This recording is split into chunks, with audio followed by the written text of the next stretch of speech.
Mike Pompeo with us right now. Of course, you know the name and the man, the former Secretary of State, kind enough to join us. Secretary, always good having you on. I know hope springs eternal, that you know you capture some of their bad guys. They're more inclined right now to negotiate to release some of our good guys. Never seems to materialize, though. There was even talk with Alexei Navalny when Vladimir Putin had said just days after his death, we were so close to a deal to get him out. I don't know who to believe. What about you? Well, Neil, it's great to be with you.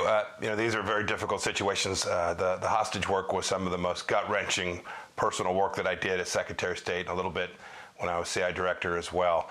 You know, as for getting Evan out, there is only one thing. Director Panetta had one part of that right.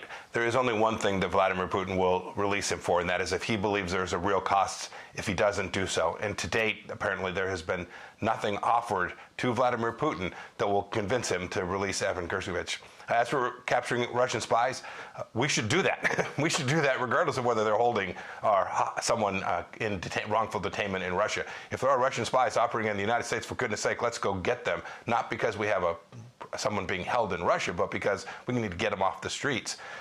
There's always trades that can be made. That's very dangerous. We saw that when we got back Brittany Griner. They just take more. They just stock the inventory, Neil.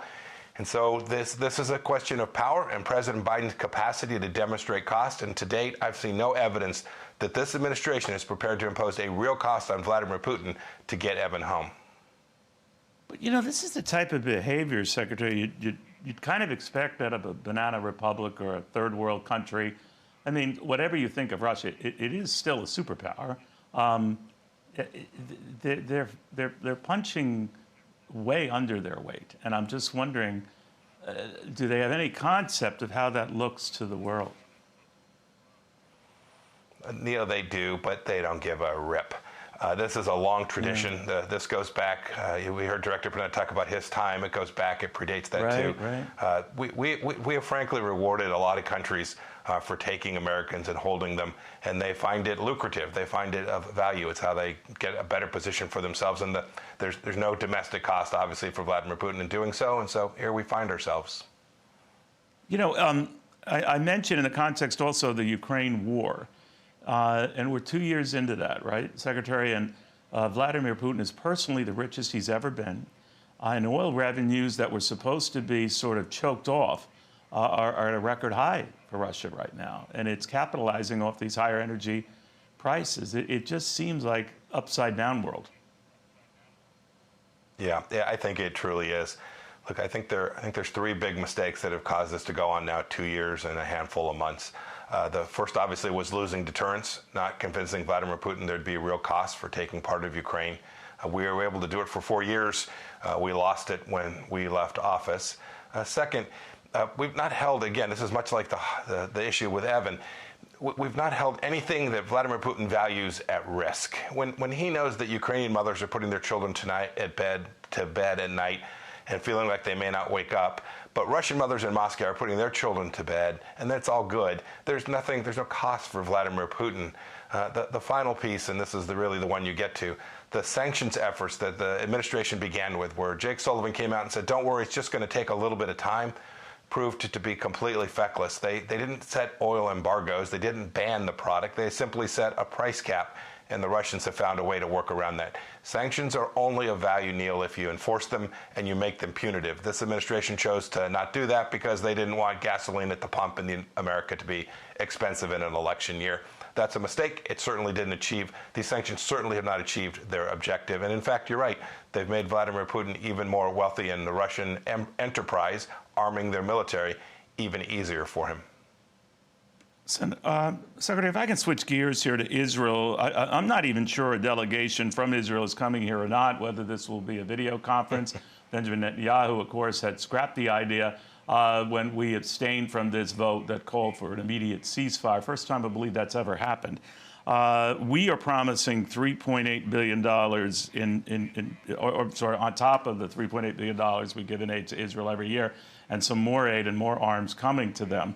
But it seems we're handling it gingerly. And then I'm reminded of Senator Chris Van Hollen of Maryland, who said about Israel, more aid, fewer war crimes. He was referring to their behavior in Gaza and saying that you got to be helping folks and not committing more war crimes. What did you think of that? You know, I think in some ways Senator Schumer, Senator Holland have just lost the thread here. They've lost the focus. The focus is making sure that something like what happened on October 7th never happens again, and imposing real costs on the Iranian regime for having funded, trained, and facilitated what happened on October 7th. They seem so focused on their left wing of their own Democratic base, the sort of the pro-Hamas part of their party, instead of the defeat of Hamas and making sure that we don't have hundreds of human beings, now, Americans still held hostage, raped, tortured in the way they were on October 7th. I hear all the Democratic chatter today is about slowing down Israel, making sure Israel is behaving properly, when in fact the objective needs to be the defeat, the destruction of all of the entirety of the infrastructure of Hamas. Do you get a sense, though, we've never done this, of course the UN vote thing was an unprecedented act as well, but we've never cut aid, or we might have in the past, you know history on this matter far better than I do, where if Israel wasn't towing a line that an administration had it, you know, there was always the inference maybe your aid will be cut or threatened. Do you think that's what's next? I hope not. It wouldn't make any sense in the current context. Remember, the Israelis are fighting a common foe. They're fighting the Iranian regime. They're fighting a common foe not only of the United States and of Israel, but of the Gulf Arab states as well. They're the world's largest state sponsor of terror, and to deny resources for Israel to conduct a campaign that keeps Americans safer would be both pound foolish and silly and dangerous. I'm just wondering, as we step back from this, and it's always a crazy world, you've written a great deal about it as a CIA director, as a Secretary of State, you've witnessed it and dealt with it and tried to improve it. It is what it is. But it seems like bad guys are winning a PR war, right? I mean, Hamas, it now looks like a sympathetic figure. China, that plays, in the eyes of many in the press, a statesman-like role in these crises. Russia, as I said, and Vladimir Putin, getting the edge, and also having a significant improvement in their image in the eyes of the world. None of this makes sense, Secretary. You know, I think I disagree with you. I don't think they're winning the PR war. I think they may be winning the propaganda campaign, and that may be influencing some across a broad spectrum of the West. Think of not only the United States and Europe, but of other democracies, places like South Korea and Japan. I think what this requires is doubling down on an understanding of who we are and the things that matter inside of our own nations. If we get it wrong here at home, if we don't teach our kids that this is indeed an exceptional nation, and that America is a force for good wherever it goes, it's not that we don't screw up from time to time, but we're out there trying to make life better for not only the American people, but for people all across the world. If we lose that thread in how we're educating our children, I think you may be right. It could be that the bad guys, the evildoers, win the narrative, and when you win that storyline, when you are viewed as the strong horse, bad things happen here at home. Well, I certainly hope you're right, and I am horribly wrong.